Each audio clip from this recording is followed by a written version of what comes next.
Yep. On but off. Yeah. Put your leg up on one side just to see the. How's it feel? All right. Yeah. Try them. They're good.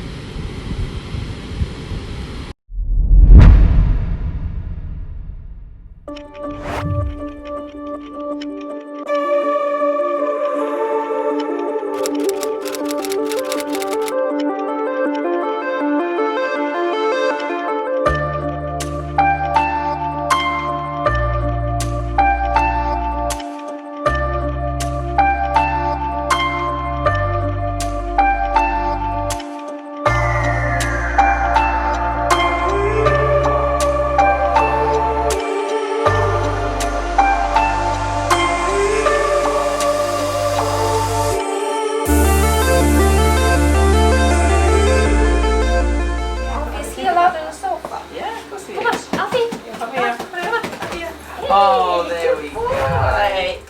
Hello riders, and today we are at English Electric Motorcycles at this. I like the name. Yeah. This. Easy to remember. This thing. I'm talking with Alek. You're the owner. Huh? Are you the owner of the company? Yeah. Yeah. The owner of the company. And we will ask him what is happening in the electric motorcycle world. For me personally, it's very exciting and very interesting. You know all that I ride a Harley, and it's kind of the opposite of the world where I started riding a motorcycle, and that's why maybe it is so fascinating and so interesting and intriguing, and it's so fast growing and so changing world that I want to dig in and tell you and show you everything about it. What range of an electric motorcycle do you have in your shop? So we have predominantly our core brand Zero, which is a Californian brand, been going about 10 years or so.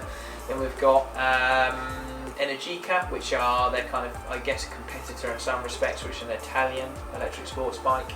They are operating kind of the higher end of the electric motorcycle side of things, or offering a proper electric motorcycle all the way from like that 350 up to 1000 cc. Up to 1000 cc? Yeah, equivalent horsepower wise anyway, but obviously a lot more in torque, which is where electric sort of has its own thing.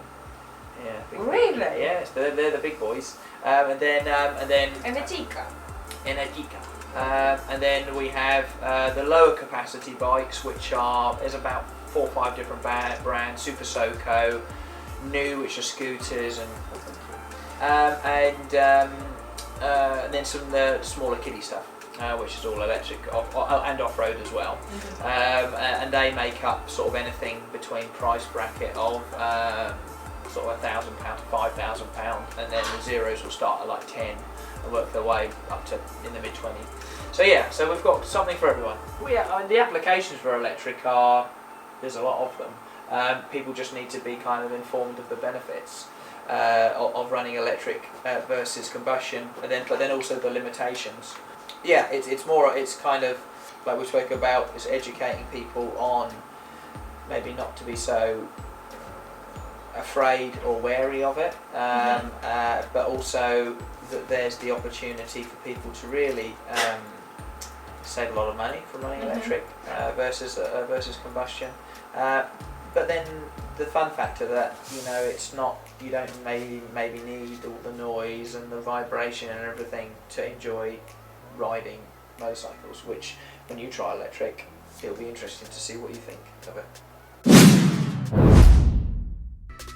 So finally, I'm getting to ride an electric bike. Of course, they gave me the most exciting one on the market. To be honest with you, I am a little bit worried because it's like twist and go. So it's as exciting and as fascinating as a little bit scary as well. This one is up, and then this on, and this is on.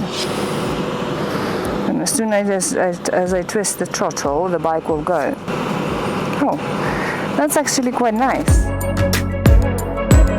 That's like the most quiet thing ever. I can hear my camera bang. Jesus Christ.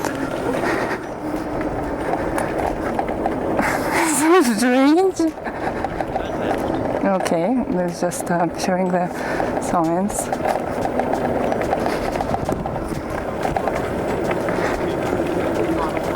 Hello. Oh, it's no clutch. There's no clutch, no. There's no clutch. I don't know how to use. I thought you said and go. Yeah. What is a car coming in? It's called Twist and Gone. I rode on. Yeah. It's not Twist and Go. This one. It's Twist and Gone.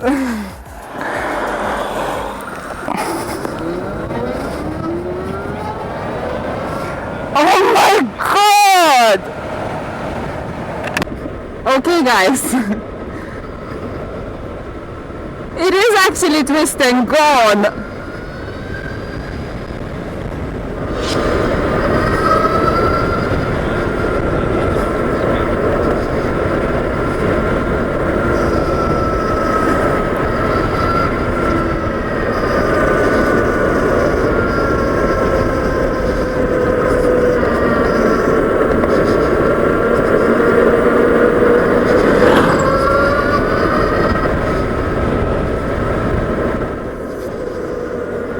Okay, so all you have to think about is your throttle and your brakes,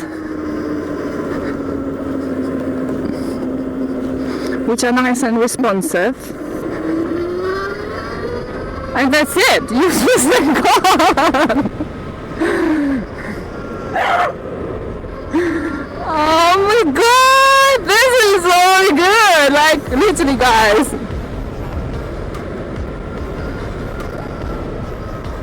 Oh my God, that is scary to easy to go fast on this thing.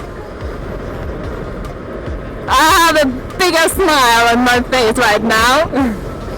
This mirror shows, God knows what she showed, yeah, that's better. Okay, but not smiling, but like, fucking hell! Okay, concentrate on the road, concentrate on the road. That's a turn. How it handles the turn.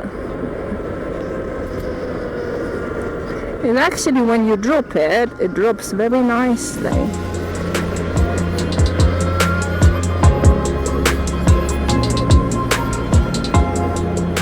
It's nice on the turns as well. Like, you almost don't have to shift that much.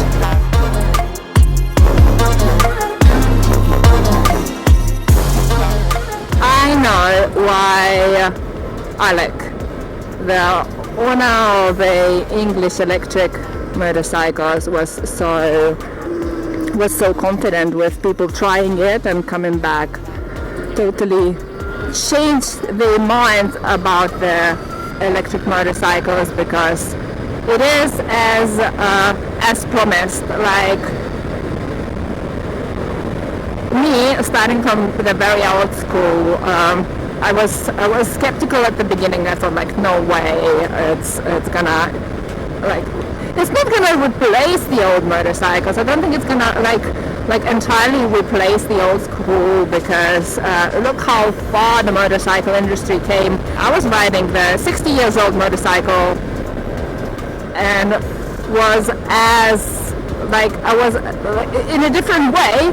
It bring me as much joy as the 2020 Zero electric. So it just proves that you have to give it a go. You have to try what is out there and find out what is yours. You coming from yourself coming from the custom culture, building the bikes and building Harleys and all the noisy, loud, old school, old style bikes, and now already moved and dealing with electrics. So how this transaction happened? Why? Yeah, so we're building like custom bikes for the last 8 years or so, but one-off bespoke builds based around old bikes, new bikes, everything, but no electric. So our kind of build, I guess our ethos was predominantly aesthetics, less so functionality. So a lot of the bikes that we built actually weren't particularly comfortable to ride, or that you weren't going to ride very far, but they looked really cool, or we thought they looked cool, and they sounded awesome and all that sort of thing, and they were very integral to the whole combustion thing. So the exhaust pipes looked awesome, the engine looked great, sounded great, all of, the whole experience of riding one of those bikes was really like visceral. It was really raw. So then when people sort of looked at the fact that we then kind of embraced electric, I think it's kind of a good talking point, because they wouldn't expect us, being that end of the spectrum kind of thing, to embrace electric, which is probably in their view this end of the spectrum. And I think for me, having no interest in electric whatsoever, I just had a go on one of the very early Zeros, and I was absolutely sold. It was an early bike, so it wasn't anything special, but you could very clearly see it offered a completely different riding experience to what I was used to. It's really fresh, new, exciting scene in terms of not just bikes, but the cars and everything that go with it, the charging, the possibilities of where you can get the energy from to power your journey. We touched on the environment thing before. There's a lot there that I think is very interesting, and I think we're at the beginning of this curve, and I wanted to be part of it. So yeah. Talking about the curve, some people are worried that the curve goes so quick. If Yeah. you buy a bike today, Yeah. after a year it will be significantly better, like we spoke, the new iPhone, for example. Yeah. I mean, I think people's perception of making comparisons to appliances or phones or whatever, it's slightly misguided, because they're being used in different ways, and they're using slightly different tech. Admittedly, it's the same. There's a battery, involved in the system, but in general, concerning the development of motorcycles and cars for that, is that you don't see the range being doubled the following year a bike's release or a car's release. You see a gradual increase. There's a lot of people playing around with a lot of different chemistries, a lot of different kind of combinations of battery capacitor hybrids, or completely different chemistry within the battery. But to see that from conception to being commercially available to being affordable, it can be 20 years. So and we're only really starting to get into the lithium ion thing, which is just about, in terms of this upward curve of time versus cost versus energy density. We're still going up, but we are tailing off a little bit.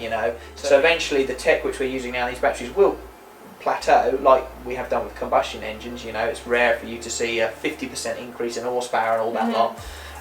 So people's kind of fear of buying into the tech now is that next year obviously it'll be redundant.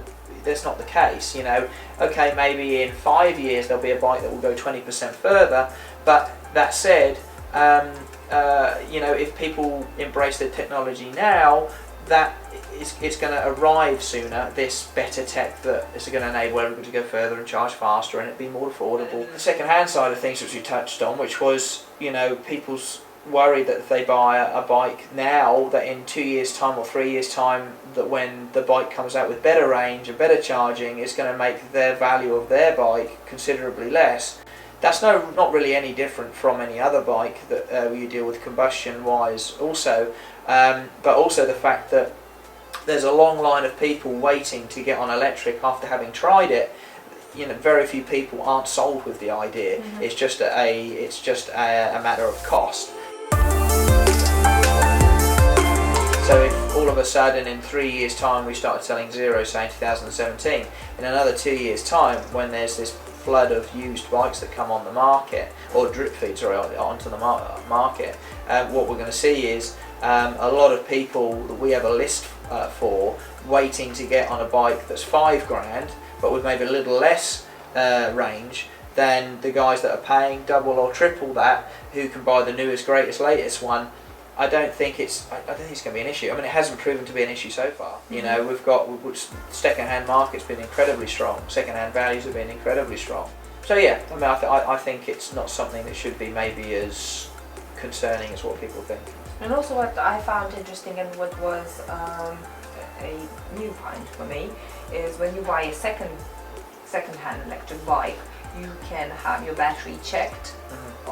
Because that's the main thing basically, as you mentioned, it's not the mileage, it's how the battery was maintained and charged and how many times, and this is what the life of the motorcycle is by the manufacturer, isn't it? Of course you can change the battery once it's dead. Yeah.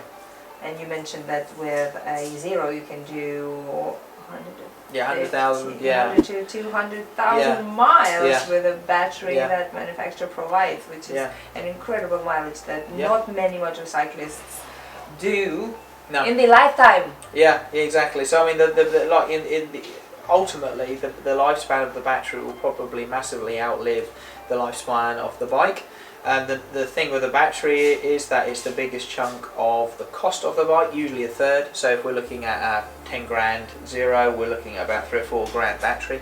So you go, oh my god, if that goes wrong, then we're going to be, But if it has 5 years, it's 5 years unlimited warranty, mileage for one. But then you go, okay, what happens after that 5 years? You know, we're working with potentially some companies to offer extended warranty on the batteries, but also the concern of overall longevity of the battery. Like you said, we're looking anywhere between like 1,500 and 2,500 cycles. That's charges and discharges. We can see the health of the battery when we have a second bike in. We can give it kind of a certificate of, it's got our stamp of approval on it to say that this is what it is, this is how it's been used, and we can see if it's been treated well, charged fast, blah blah blah, all that stuff.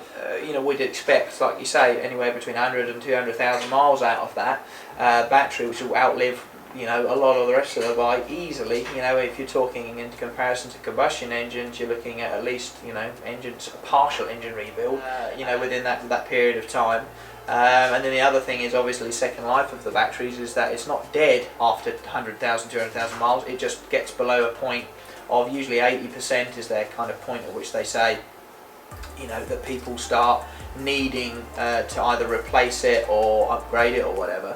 And that's the nice thing again, is the battery literally is a unit that slots out, which could be replaced with a fresh unit that slots in, and away you go again. The battery itself then could be used, say, in what we call a power wall system within a household. So you could be using your solar and your wind to power your power wall, which then you could either power your house off of, or you could charge your bike from it. So whilst you're out riding about and whatever you're doing on a day out, the whole time your solar and your wind is charging up your power wall. You get back, you plug it in overnight, charged up the following morning, and that's entirely free fuel.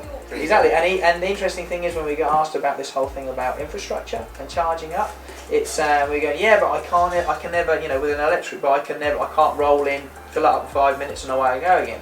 You go, no, admittedly, that's, electric has its downsides, that's one of which. However, what combustion bike do you put away at night knowing full well that it's going to be filled up ready for you to go in the morning? No. Unless you've got jerry cans in there, which some people do, you can't do that. The idea for me, and it's one of the reasons why I kind of really embraced it, because I'm a bit of an eco-warrior, I like to think that I'm trying to do my bit, is that to get on that bike in the morning, theoretically having charged the following night from purely solar and wind, which is getting more and more inefficient, is expensive at the moment, I appreciate, and that's why it's topped up usually with the grid side thing. But let's just say, aside from that, you could do purely wind and solar to charge your bike up the following morning. You ride around the whole day, 100 miles of riding, from the energy of the wind and the sun. I mean, that to me is amazing, isn't it? This amazing riding feeling of, they call it the magic carpet, this being you effortlessly pushing you along, and you're doing that with energy that's just around you all the time. And that, for me, that's really, without sounding too wishy-washy, for me that was a big selling point. Admittedly, we're not there yet in terms of efficiency. It's actually very difficult to get that much energy within that kind of time period. But we're all baby steps, Yes, definitely. And the more people will be interested in that, the more it will evolve. Yeah. The more companies will be providing not just the new bikes, but new technologies, how to charge it faster, new charging points, and hopefully will be more charging points in France. Petrol stations. I think they're pretty good for them in France, supposedly. With the charging points. They're getting a lot Maybe better. they actually better with charging points than petrol stations. But potentially, I know we had a guy that rode from here to south of Spain, and he said he didn't have any particular issue. But what he found was that, and it depends on why you're riding a bike, but for obviously a lot of people doing a trip like that, it's the journey, not the destination. You know, it's meeting new people, seeing new places. And what he found was he had to go a lot of different places that he wouldn't have necessarily have gone had he not have to charge. Met different people, seen different things, and I never really thought it like that. In terms of it as a bit of an adventure, it's probably a benefit to having to do that in some respects. You know, I have to charge my Harley. I have to fill it up every single 80 to 100 miles anyway, and stop. And I stop for half an hour to an hour to do my Instagram, message mom when I ride around alone, and then do photography and things like that. So or have my lunch, or just have a break, because 100 miles if you go country lane, sometimes 100 miles can be up to 4 hours. Oh yeah, so serious riding. So 4 hours and a sore bum. So I think you deserve to have an hour break. And, even if you're on a main road and you're not on 70, it's still over an hour and a half or hour and a bit, isn't it? So which is still being alright to go in one hit. It's still, you're probably going to what? I mean, what we tell people is you know, I think as hard as macho as everyone says, you know, the big tours and all that lot, and they'll be like, yeah, no, I've got 300 miles to a tank and I just hit it in one. I do one. I bet you they stop every 100 miles. Exactly. I bet you they stop every. Exactly. Most of the people do actually. Exactly. Yeah. And if you stop for half an hour maybe, but you're only going to stop another extra half an hour, and then you've got a full charge again. All it takes is a little bit of forward planning, and you don't have to make any changes to your.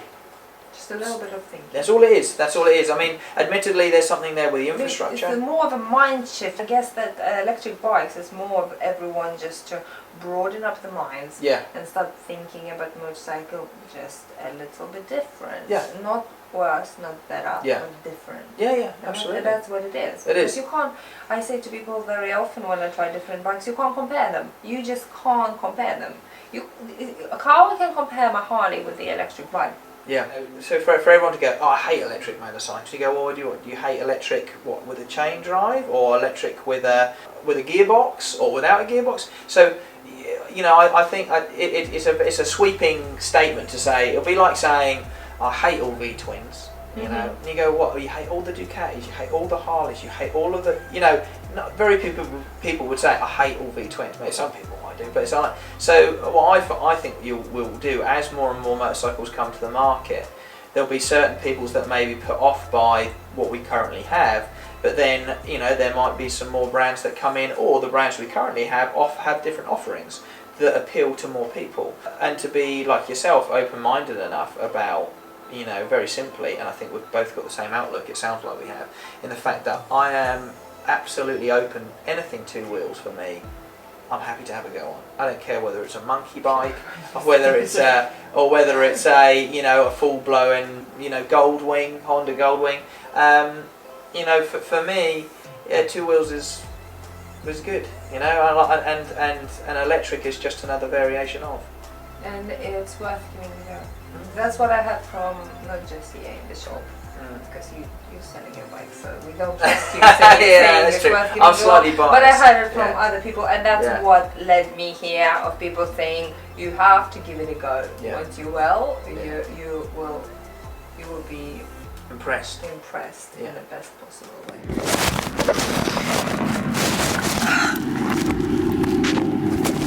Okay. What do I think is I did 33 miles, was riding for an hour, and did 24% of my battery, and that was brilliant. That was brilliant experience. That was one of the most fun I had on a motorcycle. Like, this moment when you don't have to click, don't have to push, it's just one movement of your wrist, and it's like, that's it. You can do that all day long.